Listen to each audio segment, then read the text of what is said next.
Hi everybody, it's Miss Sue at Miss Sue's Art Studio in Boerne, Texas. It's a hot day today, so I'm inside painting. I wanted to show you how to do a quick and easy watercolor painting of a nice shiny red apple. So what I have here is a cardboard box that I just spray painted black. I cut a hole in the top and put a spotlight in there. I want that controlled lighting, so I have that really strong highlight, midtones, shadows, everything to give you that great three-dimensional effect. And we're gonna translate that into our watercolor painting so it looks really, really cool. I've got my paints and my brushes. The colors we're going to be using today are alizarin crimson, cadmium yellow, cobalt blue, and burnt umber. I've got a variety of brushes that I'll show you as I'm demonstrating this in real time. And send me your final product. I'd love to see it. Okay, here we go. Okay, everybody, I'm going to start with a little alizarin crimson in my palette. Cad yellow. I'm using Daniel Smith extra fine watercolors. I'll tell you what, using good watercolors makes a huge difference. Until you decide though that it's something you want to take the time to learn well, you can use just your standard student grade watercolors just to play around with it. And if you enjoy it and you think you want to work at it, start investing in some good watercolors. The great thing about watercolors in the tubes like this lasts a long time. All right, so I've drawn out my apple. I have a nice clean drawing here. If you are very sketchy with the way you draw, I would recommend drawing it out first, working it all out on sketchbook paper, and then transferring the drawing onto nice clean watercolor paper. So you don't have a lot of pencil lines and eraser lines, and you just start with a nice clean fresh drawing. So here's my mop brush, and what I'm going to do is I'm just going to take a little bit of alizarin with quite a bit of water.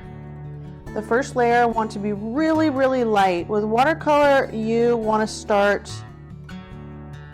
with your light colors. Now I'm avoiding some of these shapes that I drew out that I know I want to preserve as my whites.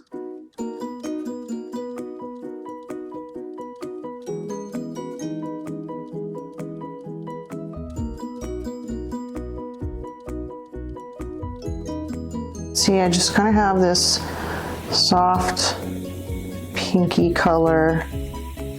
Watercolor dries a little bit lighter, so just have that knowledge. Now over here I see a lot of blue reflected light. It's kind of a cool highlight on the apple there. So I'm going to take just a little bit of that cobalt with a tiny bit of that alizarin, and I'm going to paint this side here. Notice I'm still using my big wash brush.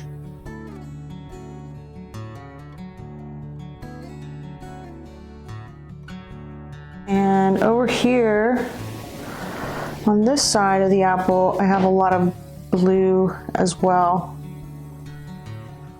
If it's too much, just wipe it off with a paper towel, either on your brush, or you can wipe it right off of your painting, or use a thirsty brush, which means just a dry brush that will just kind of suck up any paint.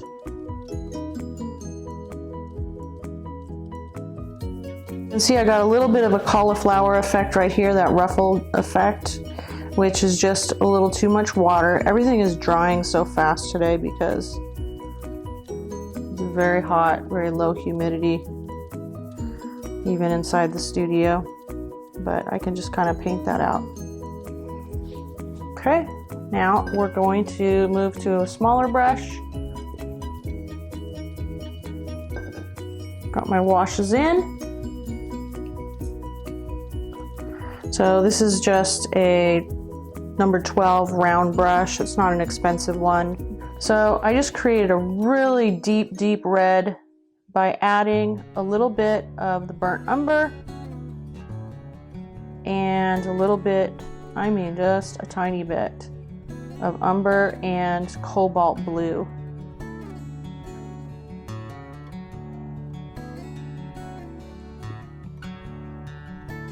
Wow, look at that. That is very deep, dark color. I love it.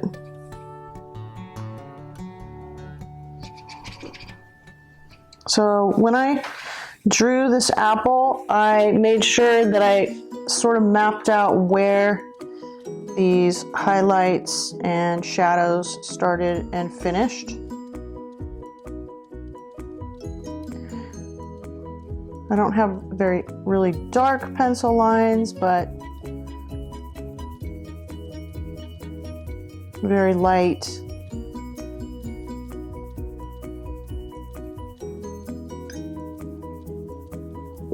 Now I can take some water and kind of soften around the edges.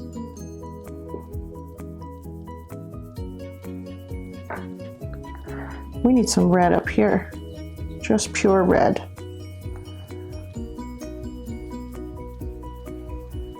And here.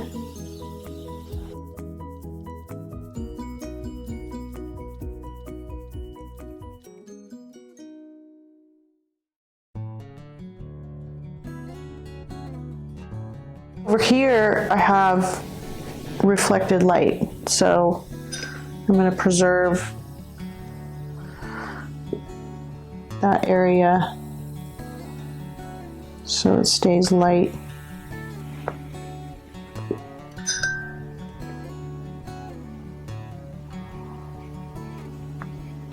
So I'm just kind of like washing a little bit of water along the edge here so it just softens it, and then I wipe off that extra paint onto my paper towel. So see how hard that line is right there? I just want to take a little bit of water and just let watercolor do what it loves to do.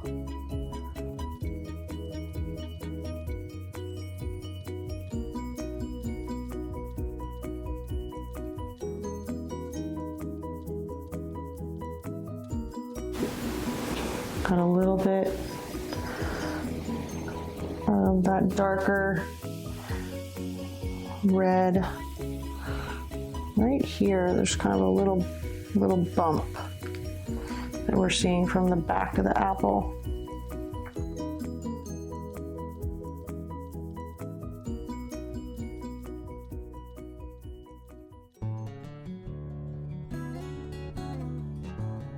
We also have a strong dark cast shadow down here, but I'll come back to that. I just want to make sure I get all the midtones and shadows in now that I need. I'm kind of pushing and pulling, so coming in with that nice bright red, but leaving just a little bit of an edge there for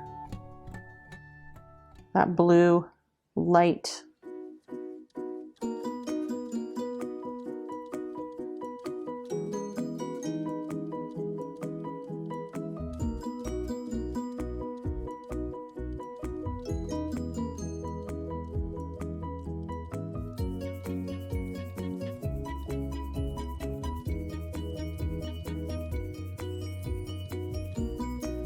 So I got a little smudge and a drip. I'm going to use a smaller brush now for some of that detail. And I'm just using water on this little brush now, just to pull down some of that red into a softer red here.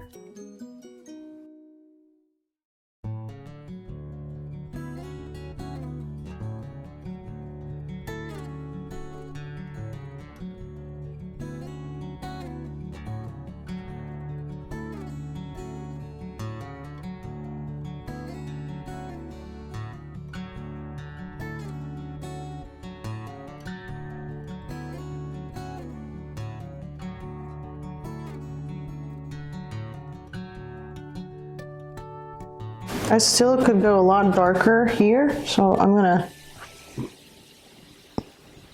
punch that up a little bit.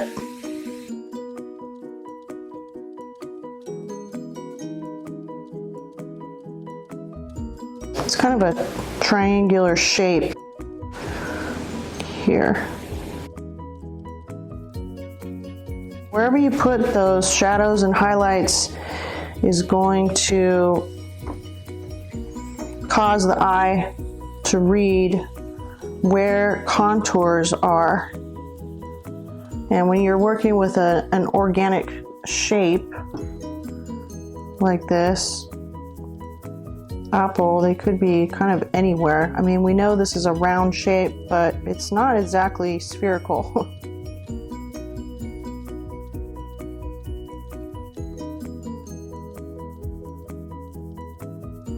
I'm going to add just a little bit of blue into that strong highlight. I want less red, more blue.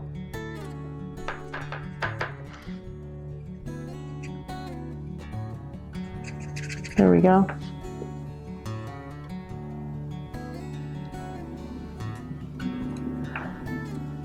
And see, if I get too much, I can just like wipe my brush off, my paper towel, and just thirsty brush just picks it right up.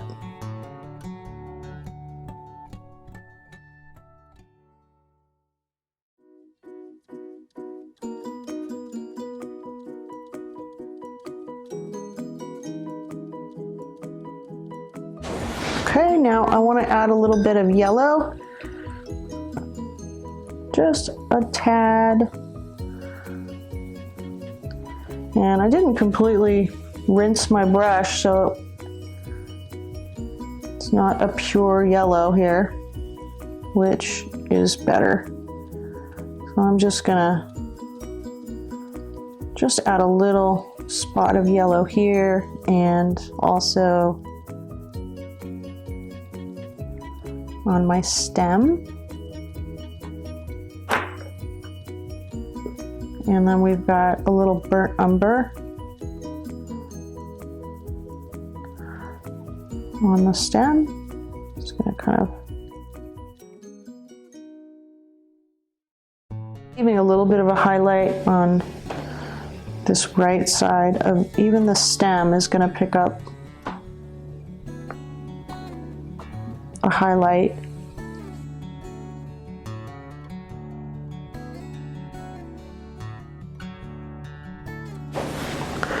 All right, we need a cast shadow. Oh, I also want to soften this edge right here. And this one here. Just painting it with water.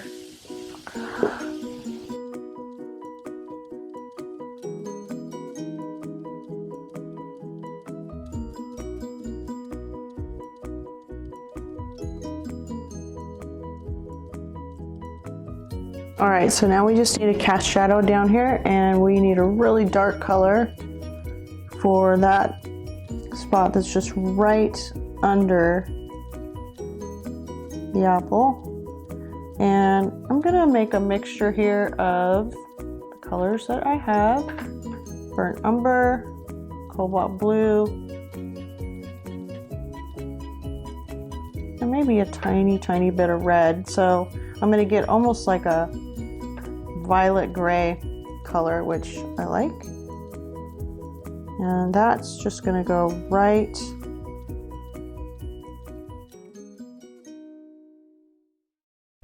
and then we can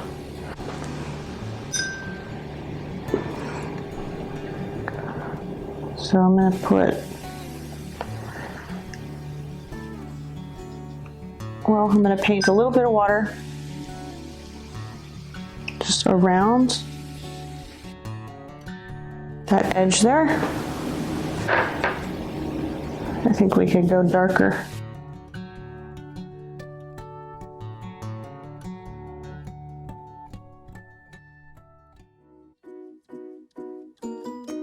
Go. Now I need a little bit of blue up here as well.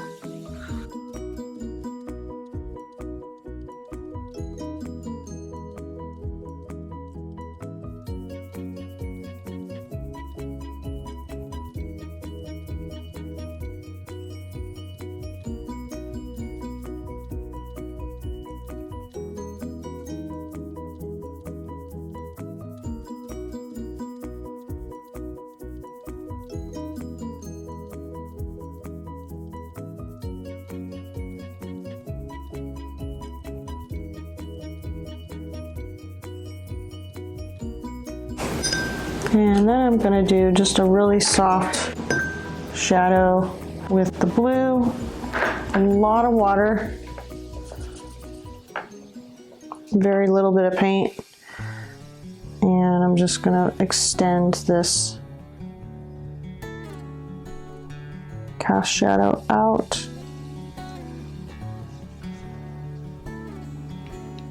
If you get too much, just mop it up. I want this color to be really subtle.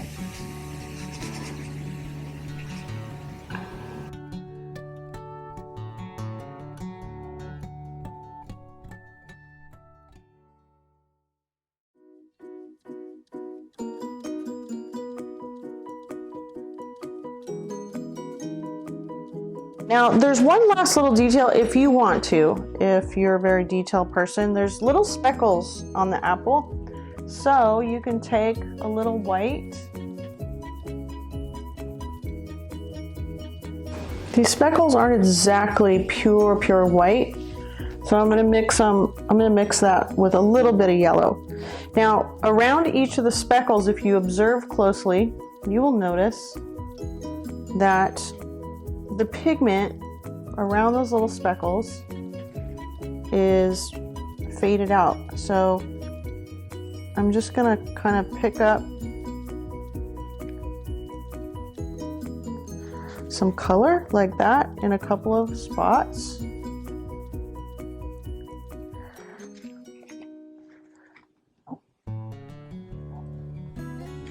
You want these little speckles to be very random, how you place them, otherwise it looks weird because they are really random. They're like freckles. So I'm just doing just a little bit of water, and I'm mostly just working in the areas that are red.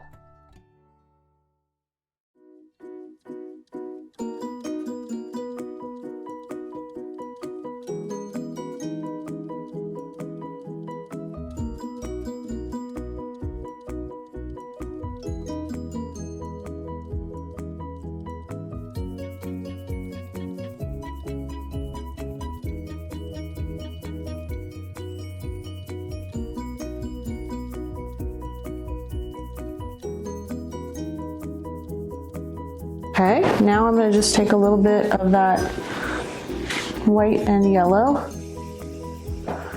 Just need a tiny bit.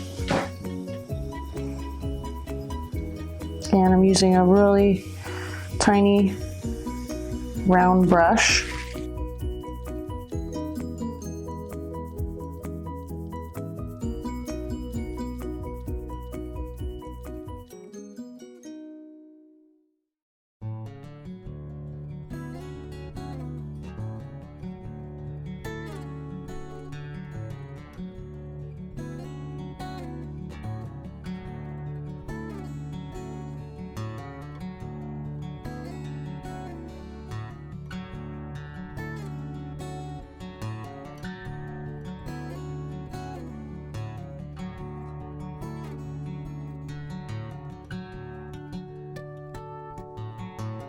Okay, so that is it. And then you'll sign it. I'm gonna probably mat it right about here, so I'm just gonna sign it right about here. Here we go. Good job, everybody.